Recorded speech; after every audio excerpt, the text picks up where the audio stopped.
Troisième partie d'Europe 1 Midi Week-end, et si vous suivez l'actualité sportive, cela ne vous aura pas échappé. Paris vibre depuis quelques jours au rythme de la NBA et de son grand ambassadeur français, Victor Wembanyama. J'accueille le commentateur, la voix du basket sur Canal, Georges Eddy, dans un instant.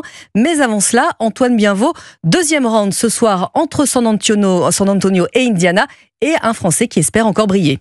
Oui, après avoir conquis une première fois le cœur des fans, jeudi, Victor Wembanyama tentera d'offrir de nouvelles sensations fortes au public de l'Accor Hotel Arena ce soir. Auteur de 30 points il y a 2 jours, la star française sera particulièrement surveillée par la défense des revanchards Indiana Pacers. Alors pour repartir une nouvelle fois avec la victoire, Wembanyama veut rester concentré ce soir. Pour faire un grand match, il faut se concentrer sur les petites choses, sur les détails, se concentrer sur les consignes tactiques, les conseils du coach, sans essayer de faire quoi que ce soit d'incroyable. Et au final, c'est la multiplicité des actions simples et collectives qui rendent le match incroyable. Pas question de se relâcher donc pour le Français, d'autant que, rappelons-le, ce match compte pour la saison régulière de NBA. Une nouvelle victoire permettrait aux Spurs de se rapprocher encore un petit peu plus des playoffs, c'est-à-dire les phases finales du championnat américain. Une chose est sûre, Wembanyama pourra à nouveau compter sur le soutien du public français ce soir, dans une salle une nouvelle fois pleine à craquer. Merci Antoine Bienvaux et bonjour Georges Eddy. Bonjour à tous. Vous êtes sorti de votre retraite pour commenter ce match jeudi soir. Quelle ambiance! Est-ce que vous avez eu l'impression d'être transposé aux États-Unis? Bon, je n'étais pas à la retraite parce que je commente pour Canal Plus Afrique toutes les semaines.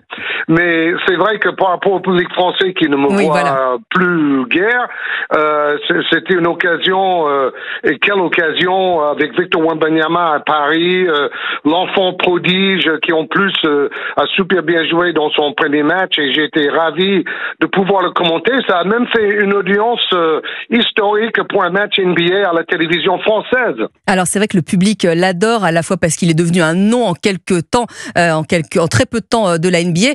Les JO sont passés par là aussi, hein. Le public parisien était content de le retrouver.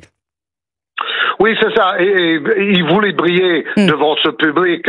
Ce n'est pas du tout un match comme un autre pour lui, d'abord, et aussi pour ses coéquipiers, parce que passer une semaine en plein saison NBA à Paris, visiter les monuments, manger dans les grands restaurants, ils ont tous été gâtés et ils avaient envie à leur tour de gâter le public de Bercy, et c'est ce qu'ils ont fait en mettant 140 points dans le match de jeudi, en gagnant de 30 points, et avec Victor Wembanyama qui a fait un match extraordinaire. Alors vous le connaissez depuis qu'il est tout petit, façon de parler, tout jeune en tout cas. Est-ce que vous avez su, Georges Eddy, qu'il allait devenir tout de suite le grand joueur qu'il est aujourd'hui?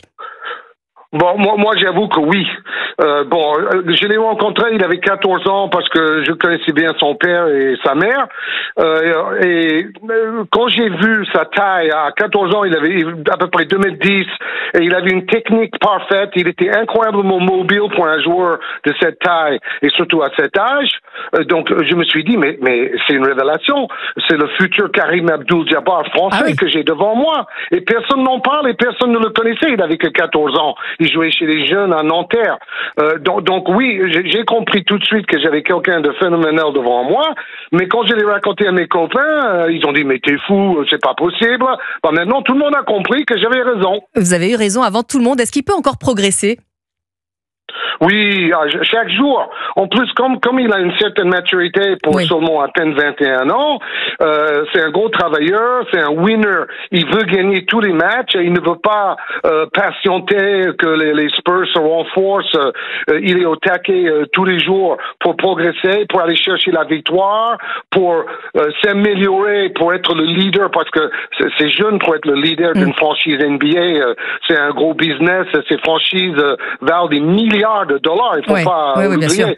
Donc il a une pression sur lui en permanence et cette semaine il a ressenti une pression supplémentaire parce qu'il jouait devant sa famille, ses amis d'enfance et la France, le pays entier qui se souvient de lui en finale olympique il y a quelques mois dans la même salle à Bercy. Et on a hâte de voir ce deuxième round donc ce soir en votre compagnie. D'ailleurs, Georges Eddy, on va vous retrouver aux commentaires de ce match entre les Spurs et les Pacers. Ce sera sur Canal Plus à 18h13 très précisément.